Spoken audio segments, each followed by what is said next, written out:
નમસ્કાર દર્શક મિત્રો, હું છું પરેશ ચૌહાણ. સૌરાષ્ટ્ર સમ્રાટ ન્યૂઝ ચેનલમાં આપનું હાર્દિક સ્વાગત છે. સંજેલી તાલુકા મથકે આવેલ શ્રી શ્રદ્ધા વિદ્યાલય ખાતે ગુરુ પૂર્ણિમાની ઉજવણી કરવામાં આવી. સંજેલી તાલુકામાં આવેલ યુગ શક્તિ ગાયત્રી એજ્યુકેશન ટ્રસ્ટ સંચાલિત શ્રી શ્રદ્ધા વિદ્યાલય ખાતે ગુરુ પૂર્ણિમાની ઉજવણી કરવામાં આવી હતી. જેમાં શાળાના પટાંગણમાં પ્રાર્થના સભામાં શાળાના આચાર્ય શ્રી દિલીપકુમાર એસ મકવાણા દ્વારા ગુરુ પૂર્ણિમા નિમિત્તે બાળકોને ગુરુ મહિમા વિશે માહિતી આપી હતી.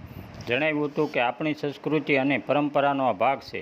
ગુરુ આપણને જ્ઞાનની પ્રાપ્તિ માટે દિશા પ્રદાન કરે છે. તેઓ આપણા જીવનના તમામ ક્ષેત્રોમાં ગુણવત્તાનો સંચાર કરે છે.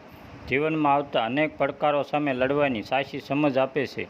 ગુરુ આપણને જ્ઞાન અને સત્યના માર્ગે આગળ વધવા માટેની ભૂમિકા ભજવે છે. ગુરુ ગોવિંદ દોનો ખડે કાંકે લાગુ પાય, બલિહારી ગુરુ આપકી ગોવિંદ દિયો બતાય. અંધકારમાંથી પ્રકાશ તરફ દોરી જાય, અજ્ઞાનથી જ્ઞાન તરફ દોરી જાય, એ સાચા ગુરુ.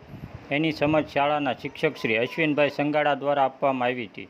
સાથે સાથે ગુરુ પૂર્ણિમાની શુભેચ્છા પાઠવવામાં આવી હતી. આમ શ્રી શ્રદ્ધા વિદ્યાલય ખાતે ગુરુ પૂર્ણિમાની દબદબાભેર ઉજવણી કરવામાં આવી હતી. બ્યુરો રિપોર્ટ વિજય સરપોટ, સંજેલી.